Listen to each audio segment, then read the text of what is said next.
Cuando Mercedes Fuentes heredó el huerto de su difunto esposo en las afueras de Guanajuato, pensó que sería su salvación económica. Las hectáreas estaban repletas de manzanas, duraznos y ciruelas maduras que brillaban bajo el sol como joyas. Pero había algo extraño.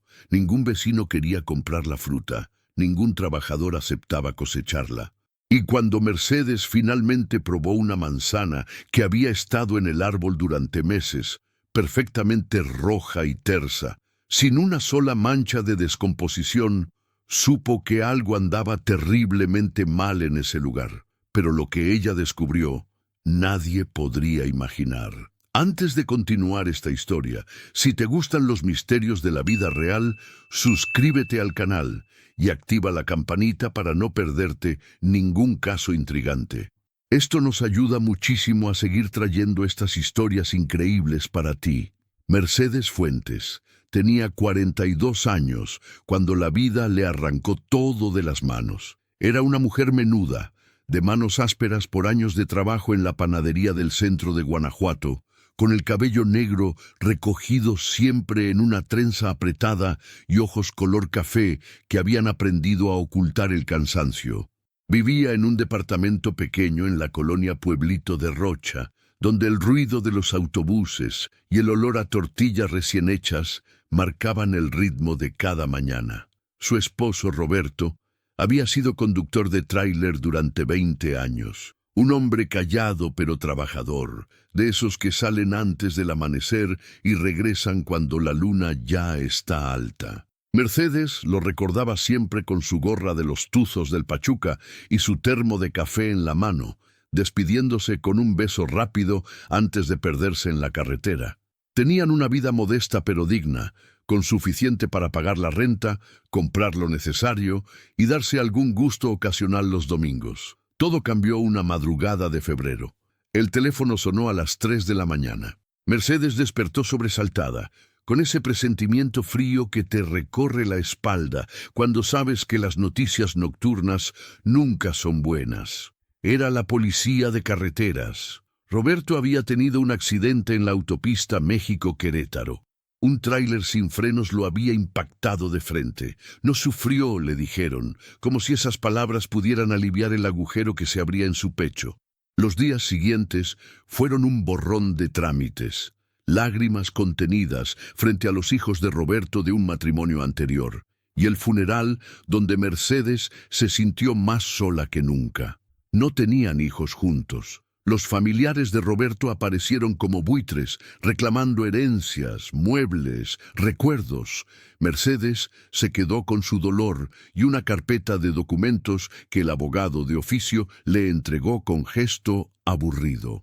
Entre los papeles había algo que Mercedes desconocía por completo. Roberto era dueño de un terreno. 5 hectáreas de huerto en las afueras de Guanajuato, cerca del pueblo de Marfil, en una zona semirural que Mercedes apenas había visitado una vez, años atrás. Roberto nunca le había hablado de ese lugar, nunca lo mencionó en todos sus años de matrimonio.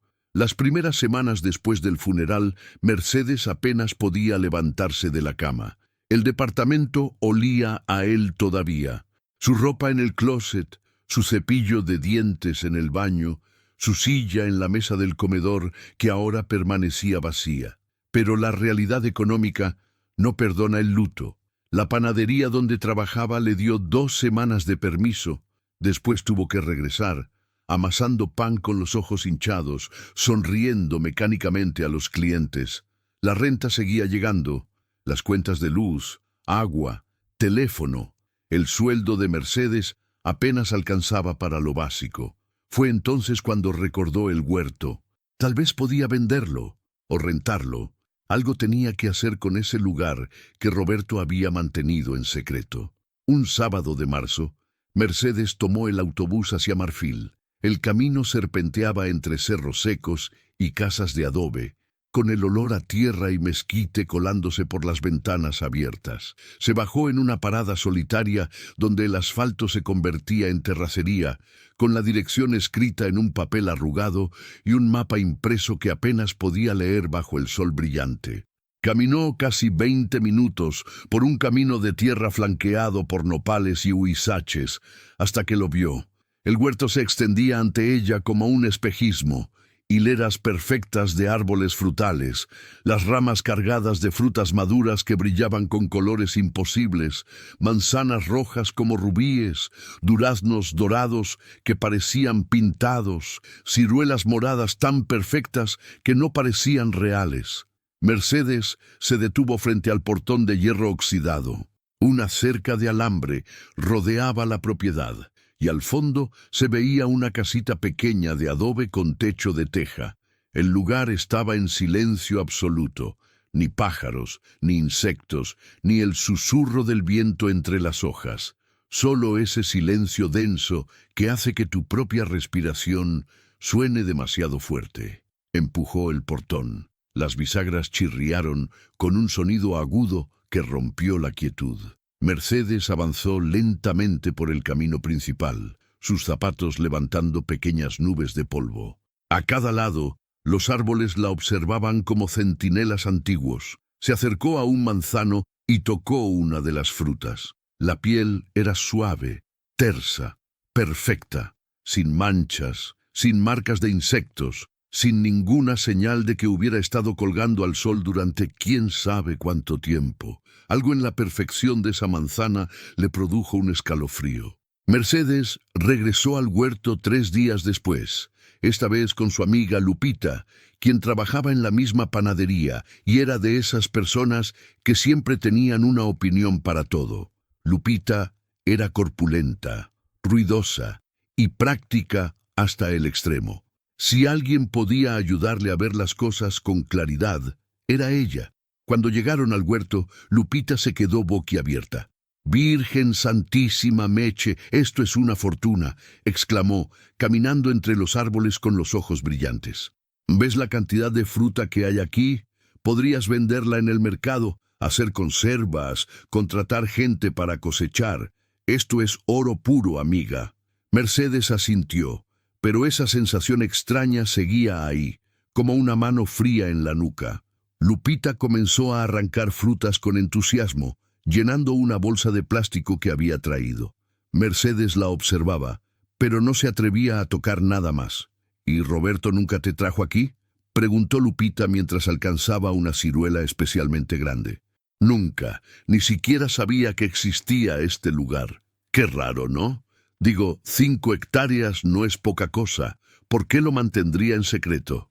Esa pregunta resonó en la mente de Mercedes durante días. ¿Por qué Roberto nunca le había hablado del huerto? ¿Por qué lo heredó si nunca lo visitaban juntos? ¿De quién había sido antes? Lupita se llevó la bolsa llena de frutas a casa, prometiendo hacer mermelada y compartirla con Mercedes. Pero al día siguiente llamó con la voz tensa. «Meche, la fruta está extraña». «¿Cómo que extraña? La dejé en mi cocina anoche. Esta mañana sigue exactamente igual. Ni una mancha ni un golpe se ha marcado, nada. Las dejé en el frutero junto a otras manzanas que compré en el mercado. Las del mercado ya tienen manchas cafés, pero las tuyas están perfectas, como recién cortadas». Mercedes sintió ese escalofrío de nuevo. Le dijo a Lupita que tal vez era la variedad de la fruta, que algunas duraban más que otras. Pero por dentro sabía que algo no cuadraba. Esa tarde, Mercedes fue al registro público de la propiedad en el centro de Guanajuato. El edificio colonial olía a humedad y papel viejo. Una empleada de mediana edad, con lentes colgando de una cadena dorada, la atendió detrás de un escritorio atestado de folders amarillentos. «Necesito información sobre un terreno», dijo Mercedes, entregándole la escritura que el abogado le había dado. La mujer revisó los papeles con lentitud exasperante, moviendo los labios mientras leía. Finalmente, tecleó algo en una computadora antigua que zumbaba como insecto. «El terreno fue adquirido por Roberto Fuentes hace 12 años», dijo sin levantar la vista. «Antes pertenecía a... Espere, ¿y a la familia Cortázar?» «¿Cortázar?» «Sí. Estaba registrado a nombre de Esteban Cortázar desde 1963. Luego pasó a su hijo, También Esteban. Su esposo lo compró en 2012. ¿Te puede decirme algo más sobre los Cortázar? La mujer la miró por encima de los lentes. No, señora. Solo tengo información de propiedad. Para eso tendría que ir al archivo histórico o preguntar en el pueblo. Marfil es chico. Alguien debe acordarse. Mercedes salió de ahí con más preguntas que respuestas. Esa noche navegó en Internet buscando información sobre los Cortázar de Marfil, pero no encontró nada relevante. Solo registros genealógicos dispersos y alguna mención en documentos antiguos de la parroquia. A la mañana siguiente, volvió al huerto. Esta vez fue directamente a la casita de adobe. La puerta estaba cerrada con un candado oxidado que se rompió con un golpe de roca. El interior era sombrío y olía a encierro. Una sola habitación con piso de tierra, una mesa desvencijada, 2 sillas rotas y en la esquina un colchón viejo lleno de manchas. Pero lo que llamó su atención fue la pared del fondo. Estaba cubierta de estantes improvisados hechos con tablas y ladrillos, y en esos estantes había frascos, decenas de frascos de vidrio de diferentes tamaños, todos etiquetados con letras pequeñas y precisas. Mercedes se acercó lentamente. Tomó uno de los frascos y leyó la etiqueta a la luz que entraba por la ventana rota. Manzana Royal Gala, octubre 1998. Dentro del frasco había un líquido amarillento y turbio, con sedimentos en el fondo. Tomó otro, durazno criollo, julio 2003. Otro más, ciruela criolla, agosto 2005. Había al menos 100 frascos. Todos contenían líquidos similares, todos con fechas que iban desde finales de los años 90 hasta 2011.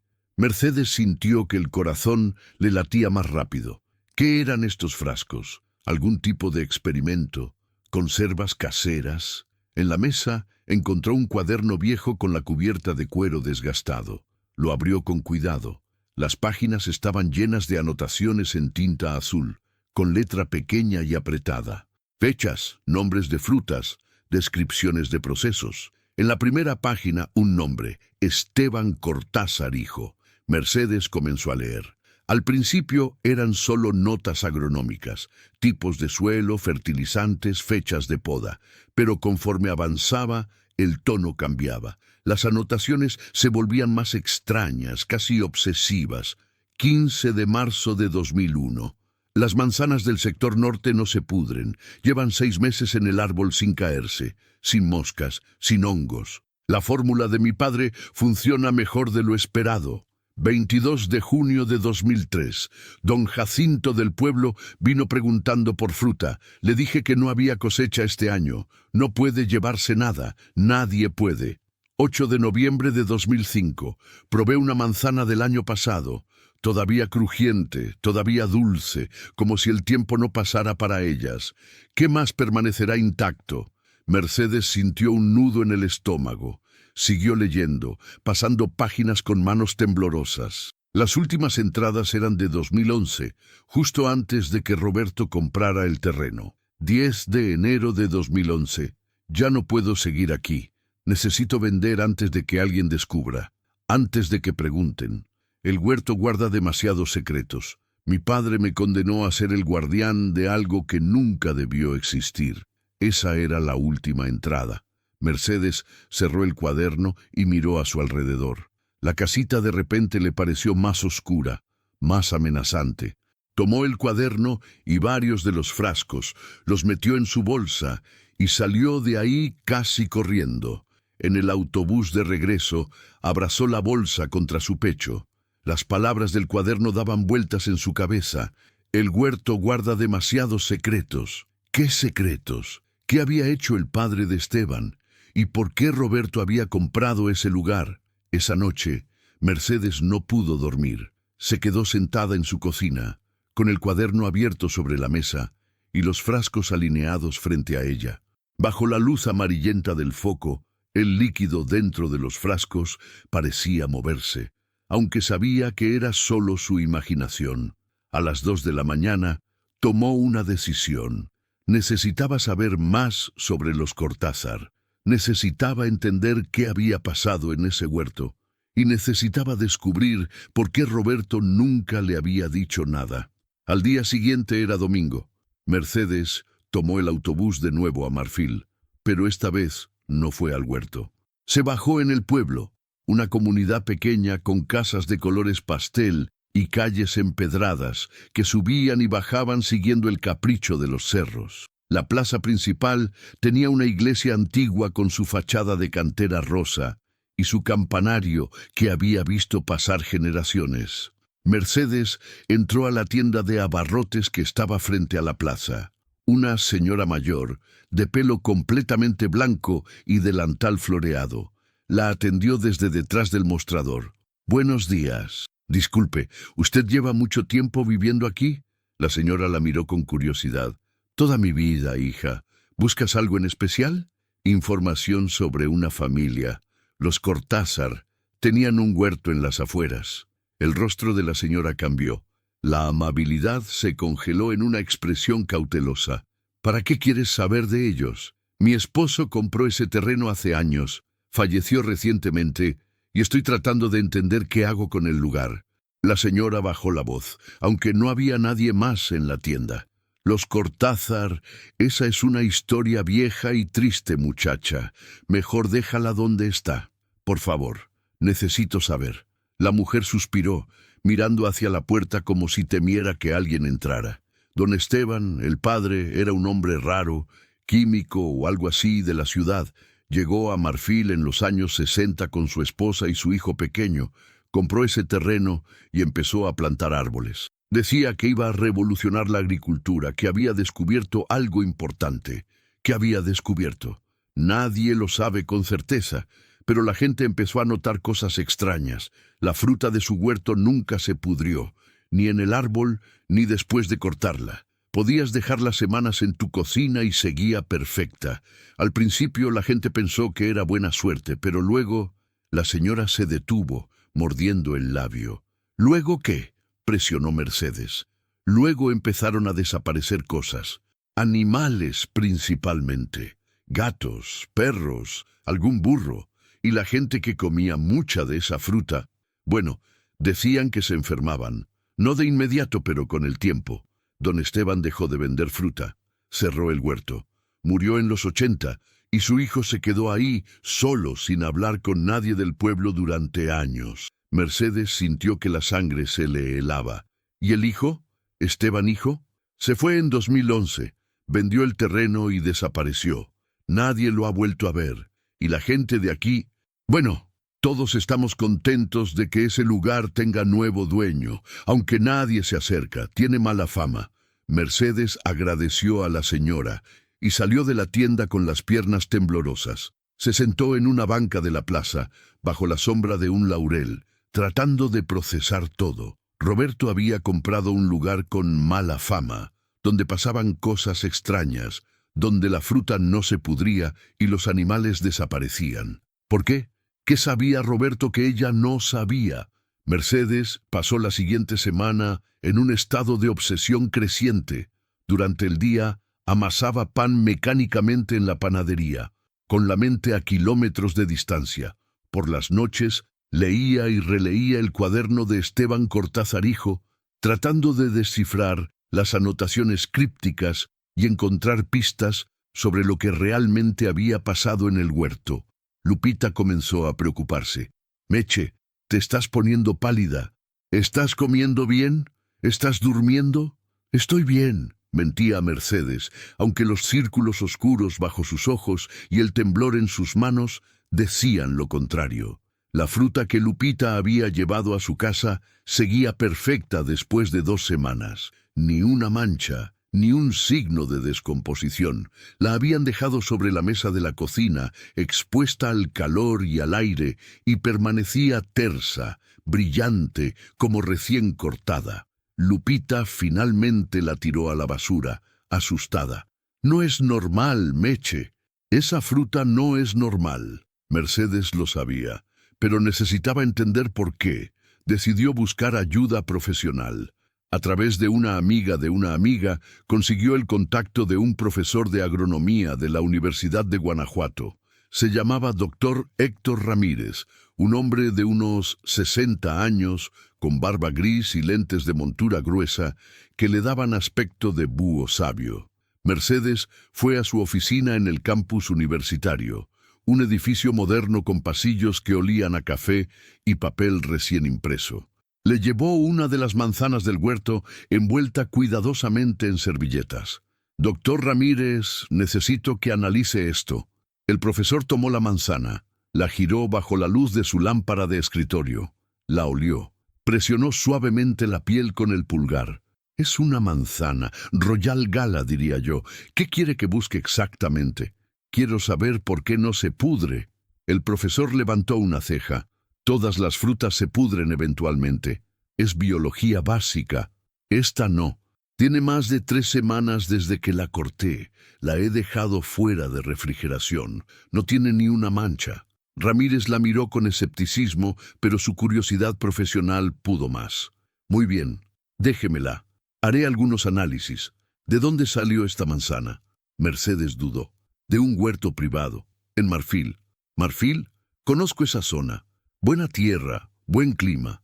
¿El dueño usa algún tipo de tratamiento especial? El dueño murió, y el anterior también. El profesor asintió lentamente. Entiendo. Le contactaré en unos días. Mercedes salió de ahí con una mezcla de alivio y ansiedad. Al menos alguien más estaba viendo la fruta, confirmando que no estaba loca. Pero mientras tanto necesitaba más respuestas. Regresó a Marfil ese mismo fin de semana, esta vez armada con determinación y una linterna. Fue directamente a la casita de adobe en el huerto. Pasó horas revisando cada rincón, cada tabla suelta, cada grieta en las paredes de tierra. En un cajón de la mesa encontró más cuadernos, estos más viejos, con la letra diferente. Eran del padre, Esteban Cortázar padre. Se sentó en el piso polvoriento y comenzó a leer a la luz de la linterna.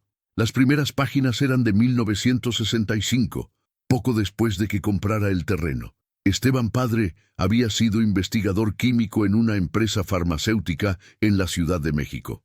Había trabajado en conservantes, compuestos para extender la vida útil de alimentos. Pero algo había pasado. Había sido despedido o había renunciado. Las anotaciones no eran claras al respecto. Me llamaron loco, escribía. Dijeron que mi investigación era peligrosa, poco ética, imposible. Pero yo sé que funciona. Los he visto los resultados en el laboratorio. Compuestos que detienen la oxidación celular, que previenen la descomposición a nivel molecular. No es magia, es ciencia pura, y voy a demostrarlo. Mercedes sintió un escalofrío. Siguió leyendo. Esteban padre había comprado el huerto específicamente para continuar sus experimentos, lejos de miradas indiscretas. Había comenzado a inyectar sus compuestos en los árboles, directamente en el tronco, en las raíces, en los brotes jóvenes. Los resultados superan mis expectativas, escribía en una entrada de 1968. Los frutos no solo resisten más tiempo antes de pudrirse, no se pudren en absoluto. He dejado manzanas cortadas expuestas al aire durante meses. Ninguna bacteria, ningún hongo, ningún insecto las toca. Es como si la misma vida rechazara la descomposición. Las anotaciones continuaban durante años. Esteban padre documentaba cada experimento con meticulosidad científica. Pero Mercedes notó algo perturbador. Entre las páginas técnicas comenzaban a aparecer comentarios más personales, más oscuros. 1972. Mi esposa está enferma. Los doctores no saben qué es. Dice que el huerto la enferma, que las frutas tienen algo malo. Tonterías. Es solo el estrés de vivir en el campo. Pero he notado que los animales evitan el lugar. Los pájaros no cantan aquí. Las abejas no vienen. ¿Por qué? 1975. María murió ayer. Los doctores dicen que fue insuficiencia renal. Pero yo sé la verdad. La verdad que no puedo decirle a nadie. Probó demasiada fruta en los primeros años. Le dije que no lo hiciera, pero ella insistía en que estaba deliciosa, en que nunca había probado algo tan perfecto. Ahora entiendo. Lo perfecto tiene un precio. Mercedes dejó caer el cuaderno. Las manos le temblaban tanto que no podía sostener nada. La esposa de Esteban había muerto por comer la fruta que no se pudría, la fruta perfecta, era venenosa. Siguió leyendo, aunque cada palabra le pesaba como piedra en el estómago. 1977. Esteban hijo me pregunta sobre su madre. No puedo decirle la verdad. No puedo decirle que yo la maté con mi ambición. He destruido todos los frascos del compuesto original. He quemado mis notas del laboratorio. Pero el huerto está saturado. Las raíces han absorbido años de aplicaciones. Los árboles mismos son la fórmula ahora. No hay forma de revertirlo. 1980. Empecé a sentir los síntomas. Los riñones me duelen. La orina sale oscura. Sé lo que viene. He comido la fruta durante años, probándola, perfeccionándola. Ahora pagaré el precio. Mi hijo no debe tocarla. Nunca. Pero tampoco puedo destruir el huerto. Es mi vida entera, mi legado, mi condena. La última entrada del padre era de 1984, escrita con letra temblorosa que apenas se podía leer. Me estoy muriendo. Esteban hijo ahora sabe la verdad. Se lo conté todo. Le rogué que destruyera el huerto, que quemara los árboles, que sellara el lugar. Pero veo en sus ojos la misma maldita curiosidad que me consumió a mí. Temo que continúe donde yo lo dejé. Dios me perdone. He creado algo que no debería existir. Mercedes cerró el cuaderno con fuerza, como si pudiera encerrar los horrores que contenía. El padre había creado un compuesto que detenía la descomposición, pero que era letal para los humanos y los animales. Los árboles del huerto estaban saturados con ese compuesto, produciéndolo naturalmente en cada fruta. Y Esteban hijo había heredado ese conocimiento terrible. Tomó los cuadernos del hijo y buscó las páginas finales, las que correspondían a los últimos años antes de que vendiera el terreno. Lo que encontró la horrorizó aún más. 2008. He pasado años tratando de neutralizar el compuesto. He probado diferentes tratamientos en las raíces, inyecciones de agentes degradantes, incluso intenté cortar árboles enteros. Pero todo es inútil. El compuesto se ha integrado al ecosistema del suelo. Cada nuevo árbol que crece aquí lo absorbe. Es como una infección que no puede curarse. 2009. Don Jacinto del pueblo perdió 3 cabras. Las encontraron cerca de mi cerca, muertas, con espuma en la boca. Habían comido fruta caída. Tuve que enterrarlas de noche para que nadie preguntara. ¿Cuántas muertes más carga este lugar? 2010. He decidido vender. No puedo seguir siendo el guardián de este infierno. Pero ¿cómo venderlo sin decir la verdad? Si digo lo que es, nadie lo comprará. Si no digo nada, condenar a alguien más. Estoy atrapado en el legado de mi padre. 2011. Encontré un comprador, un hombre de Guanajuato, conductor de camiones. Le dije que el huerto estaba abandonado, que necesitaba trabajo. Le dije que la fruta no era comestible, que solo servía para ornamento. Espero que me haya creído. Espero que nunca investigue demasiado. Me voy mañana. Nunca volveré a este lugar. Mercedes sintió náuseas. Roberto había comprado el huerto sabiendo que algo andaba mal, pero sin saber realmente qué tan profundo era el problema. Esteban le había mentido, o al menos no le había dicho toda la verdad. Y Roberto, con su naturaleza callada y su tendencia a guardar secretos, nunca le había compartido nada de esto a ella. Pero ¿por qué Roberto había comprado el lugar en primer lugar? ¿Qué planeaba hacer con un huerto lleno de fruta venenosa? Mercedes salió de la casita tambaleándose, respirando el aire fresco de la tarde como si hubiera estado bajo el agua demasiado tiempo. Miró el huerto que se extendía ante ella, los árboles cargados de fruta perfecta, brillante, mortal, hectáreas de belleza que escondían veneno, un paraíso contaminado. Su teléfono sonó, sobresaltándola. Era un número desconocido. ¿Señora Fuentes? Sí. Habla el doctor Ramírez. Necesito que venga a mi oficina lo antes posible. Los resultados de la manzana... son extraordinarios y preocupantes. Mercedes llegó a la oficina del doctor Ramírez al día siguiente. El profesor la recibió con expresión seria, casi asustada. En su escritorio había papeles llenos de gráficas, análisis químicos y la manzana, que seguía perfectamente intacta dentro de una bolsa de plástico transparente.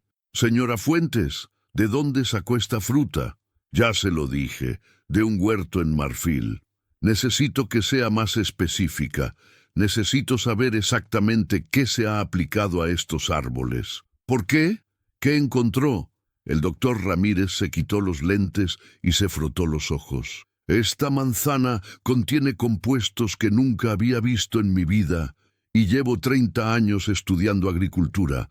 Hay preservantes sintéticos, sí, pero en concentraciones imposibles. Hay algo más, algo que no puedo identificar con los equipos que tengo aquí. Lo que sí puedo decirle es esto. Esta fruta es altamente tóxica para consumo humano y animal». Mercedes se dejó caer en la silla frente al escritorio. «¿Qué tan tóxica?» «Lo suficiente para causar daño renal severo con consumo prolongado. Posiblemente daño hepático también. Los compuestos se acumulan en los tejidos. No se metabolizan normalmente. Es como...» Buscó las palabras. «Es como si alguien hubiera diseñado deliberadamente un veneno que se ve como comida. ¿Y qué debo hacer? Primero, no coma nada de ese huerto. Segundo, no permita que nadie más lo haga. Tercero, debería reportar esto a las autoridades sanitarias. Este tipo de contaminación es seria». Mercedes asintió lentamente. «¿Y si quisiera destruirlo? ¿Limpiar el terreno?» El profesor suspiró.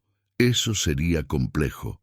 Si los compuestos están en el suelo, necesitaría remediación ambiental completa.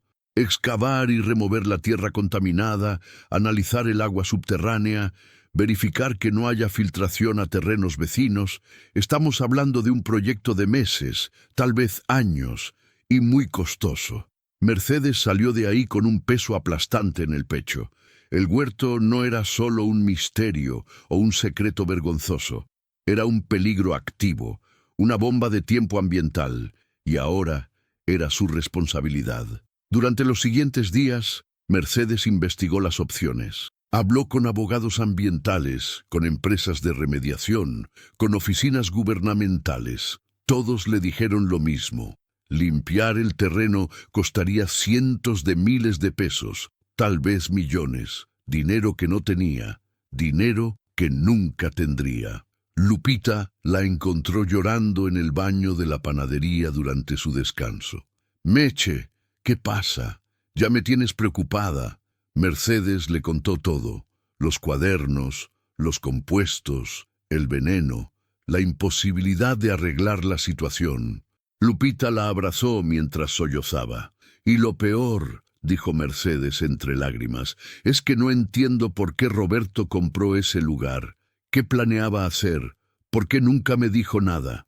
Lupita la separó suavemente y la miró a los ojos. «¿Has revisado todas las cosas de Roberto? ¿Todos sus papeles?» Mercedes negó con la cabeza. «Solo lo que el abogado me dio». «Entonces búscale más, amiga. Si Roberto tenía ese huerto, debe haber más información en algún lado. Tal vez en su camión. ¿Todavía lo tienes?» El tráiler había sido declarado pérdida total después del accidente, pero las pertenencias personales de Roberto habían sido devueltas a Mercedes en cajas que ella había guardado en un closet sin revisar, incapaz de enfrentar los recordatorios de su muerte. Esa noche, Mercedes abrió las cajas. Ropa, papeles de trabajo, su termo, su gorra de los tuzos, y al fondo, una carpeta manila que ella no recordaba haber visto antes. La abrió con manos temblorosas.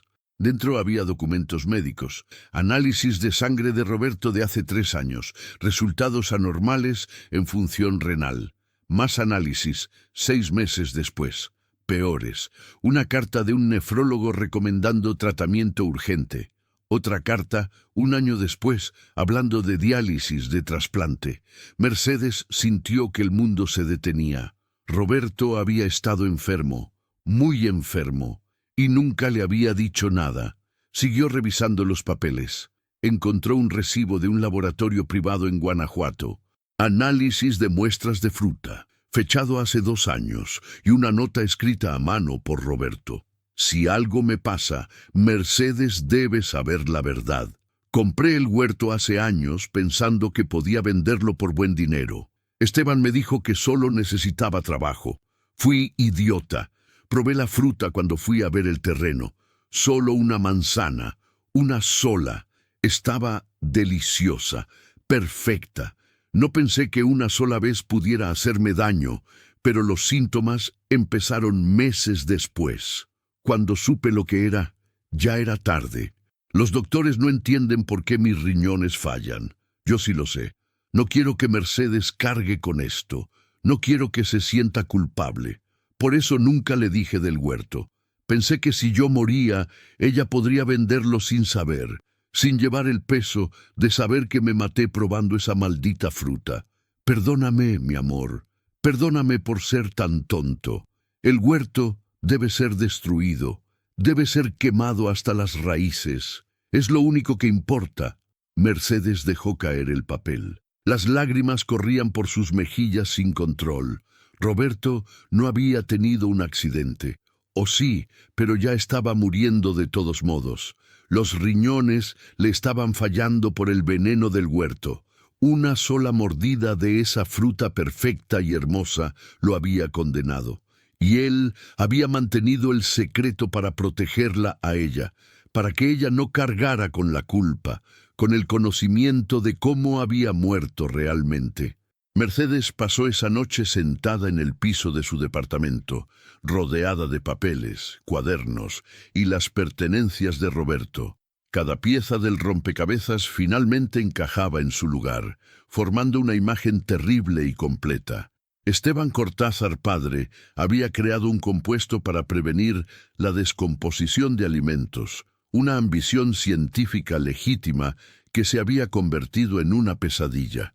Su obsesión por perfeccionar la fórmula lo había cegado a las consecuencias. Su esposa había pagado el precio primero consumiendo la fruta durante años, sin saber que cada mordida depositaba veneno en su cuerpo. Cuando el padre finalmente entendió lo que había hecho, ya era tarde. Los árboles estaban saturados, el suelo contaminado, y él mismo estaba muriendo por su propia creación. Le había pasado el huerto a su hijo con una advertencia, pero también con esa maldita curiosidad científica que se transmite de generación en generación. Esteban, hijo, había pasado décadas atrapado entre el deseo de corregir los errores de su padre y la imposibilidad de hacerlo. Había intentado neutralizar el compuesto, limpiar el suelo, pero todo había sido inútil. Al final, desesperado y probablemente enfermo también, había vendido el problema a alguien más. Roberto, un hombre trabajador y honesto que solo buscaba una inversión para el futuro, había sido esa víctima.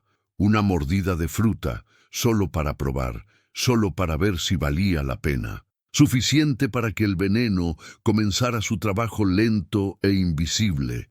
Y ahora Mercedes estaba ahí, la última en la cadena de tragedias que había comenzado hace más de 40 años. Cuando amaneció, Mercedes ya había tomado una decisión. Se levantó del piso, se lavó la cara, se cambió de ropa y salió de su departamento con determinación férrea. Fue al banco, sacó todos sus ahorros, pequeños como eran. Fue a una ferretería y compró gasolina, mucha gasolina. Renté una camioneta pick-up vieja. Lupita la llamó durante el trayecto a Marfil. ¿Dónde estás? ¿No llegaste a trabajar? No voy a ir hoy. Tal vez no vaya en unos días. Meche, me estás asustando. ¿Qué vas a hacer? Lo que Roberto quería que hiciera, lo que debió hacerse hace años. Mercedes llegó al huerto al mediodía. El sol brillaba implacable sobre los árboles cargados de fruta, las manzanas rojas, los duraznos dorados, las ciruelas moradas, todas perfectas, todas hermosas, todas mortales. Caminó entre los árboles, tocando los troncos rugosos, sintiendo el peso de todas las vidas que ese lugar había destrozado. María Cortázar, la esposa que solo quería probar la fruta de su marido. Esteban padre, consumido por su propia ambición. Los animales del pueblo que habían tenido la mala suerte de comer fruta caída. Roberto, su Roberto, que había probado una sola manzana y había sellado su destino. Mercedes comenzó a rociar gasolina. Empapó los troncos de los árboles, el suelo entre las hileras, la casita de adobe con sus frascos y cuadernos que documentaban décadas de tragedia. El olor acre llenaba el aire, mezclándose con el aroma dulce de la fruta madura.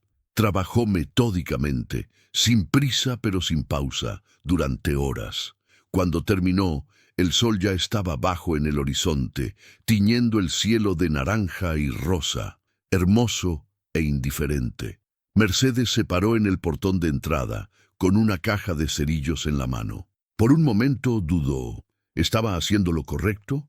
Tenía derecho a destruir ese lugar sin permiso de las autoridades, sin estudios ambientales, sin seguir los procedimientos correctos, pero recordó las palabras de Roberto en su nota. El huerto debe ser destruido, debe ser quemado hasta las raíces. Y recordó las palabras del padre de Esteban, escritas en su lecho de muerte. He creado algo que no debería existir. Mercedes encendió el cerillo. El fuego comenzó como una lengua tímida, lamiendo la gasolina empapada en el árbol más cercano. Luego creció, se expandió, saltó de árbol en árbol como un animal salvaje liberado de su jaula. Las llamas rugieron hacia el cielo, alimentadas por la madera seca y el combustible, convirtiendo el atardecer en mediodía con su luz naranja brillante.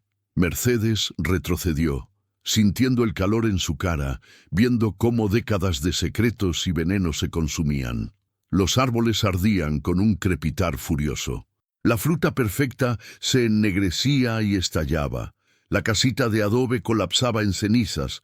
Los frascos explotaban con pequeños estallidos como fuegos artificiales. El humo subía en columnas gruesas hacia el cielo que se oscurecía. Mercedes lo observaba todo, inmóvil, con lágrimas corriendo por sus mejillas, lágrimas por Roberto, por todas las víctimas del huerto maldito, por el final de una pesadilla que había durado demasiado tiempo. Escuchó sirenas a la distancia. Alguien en el pueblo había visto el fuego y había llamado a los bomberos. No importaba, para cuando llegaran no habría nada que salvar, solo cenizas y tierra quemada. Mercedes se alejó caminando por el camino de tierra sin mirar atrás. Detrás de ella, el huerto ardía como una pira funeraria gigante, purificando finalmente un lugar que había estado contaminado durante demasiado tiempo. Los bomberos llegaron media hora después, junto con la policía y varias camionetas de curiosos del pueblo. Pero el fuego ya había hecho su trabajo. 5 hectáreas reducidas a cenizas y tierra carbonizada. Los árboles eran esqueletos negros, la casita, un montón de escombros humeantes. Mercedes estaba sentada en la plaza del pueblo cuando la encontró un oficial joven de la policía municipal. ¿Usted es la dueña del terreno que está ardiendo? Sí. ¿Cómo empezó el incidente? Mercedes lo miró directamente a los ojos. Lo incendié yo, con gasolina, intencionalmente. El oficial parpadeó, claramente sin esperar tal sinceridad. Señora, está confesando un delito, destrucción de propiedad privada, incendio intencional. Lo sé, era mi propiedad y tenía que ser destruida. ¿Por qué? Mercedes sacó de su bolsa los cuadernos de los Cortázar y los análisis médicos de Roberto. Lea esto, todo está documentado. Ese huerto era un peligro ambiental. La fruta era venenosa. Mi esposo murió por comerla. Yo hice lo que las autoridades deberían haber hecho hace 40 años. El oficial tomó los documentos con expresión confundida. Voy a tener que llevarla a la estación. Lo entiendo. Vamos. El caso de Mercedes Fuentes se convirtió en una sensación mediática local durante las siguientes semanas. Los periódicos de Guanajuato publicaron artículos sobre la viuda del huerto maldito. La televisión regional envió reporteros. Internet, como siempre, tuvo opiniones divididas. Algunos la llamaban criminal, otros heroína. La mayoría simplemente estaba fascinada por la historia macabra del huerto que producía fruta perfecta pero mortal. Las autoridades sanitarias y ambientales finalmente se involucraron. Demasiado tarde, pero mejor tarde que nunca. Analizaron el suelo quemado y encontraron exactamente lo que Mercedes y el doctor Ramírez habían descrito. Concentraciones masivas de compuestos tóxicos, aunque muchos habían sido destruidos o alterados por el fuego intenso. El fiscal del caso era un hombre de mediana edad llamado Lick Ortega, de expresión perpetuamente cansada. Se reunió con Mercedes en una sala de juntas de la Procuraduría. Señora Fuentes, legalmente usted cometió varios delitos: incendio intencional, destrucción de ecosistema, contaminación ambiental por el humo. Lo sé. Sin embargo, suspiró, también hemos revisado toda la documentación que proporcionó. Los cuadernos de los Cortázar, los análisis médicos de su esposo, el reporte del doctor Ramírez, y hemos exhumado los restos de Esteban Cortázar padre. Los análisis confirman niveles masivos de toxinas en sus tejidos, consistentes con envenenamiento prolongado. Mercedes esperó en silencio. El huerto era efectivamente un peligro público. Debió haber sido clausurado e intervenido hace décadas. La familia Cortázar debió haber reportado el problema. Esteban hijo debió haber sido sincero con su esposo al venderle el terreno. Hay culpas distribuidas aquí. ¿Y yo? Usted tomó la ley en sus manos. Eso no se puede ignorar. Pero también salvó vidas potenciales. Si ese huerto hubiera seguido existiendo, con fruta accesible, quién sabe cuántas personas más habrían resultado envenenadas. Al final, Mercedes fue sentenciada a servicio comunitario y una multa que el mismo fiscal ayudó a reducir. No fue a prisión. La opinión pública estaba de su lado, y nadie realmente quería castigar a una viuda que había intentado corregir un error de 4 décadas. El terreno del huerto fue confiscado por el gobierno estatal y declarado zona de remediación ambiental. Se instalaron cercas y letreros de advertencia. Técnicos con trajes protectores tomaban muestras del suelo, analizaban el agua, monitoreaban la posible contaminación a terrenos vecinos. El doctor Ramírez publicó un artículo en una revista científica sobre el caso, sin nombres, pero con todos los detalles técnicos. Se convirtió en un estudio de caso sobre los peligros de la experimentación agrícola sin supervisión y las consecuencias a largo plazo de los contaminantes persistentes. Mercedes volvió a su trabajo en la panadería.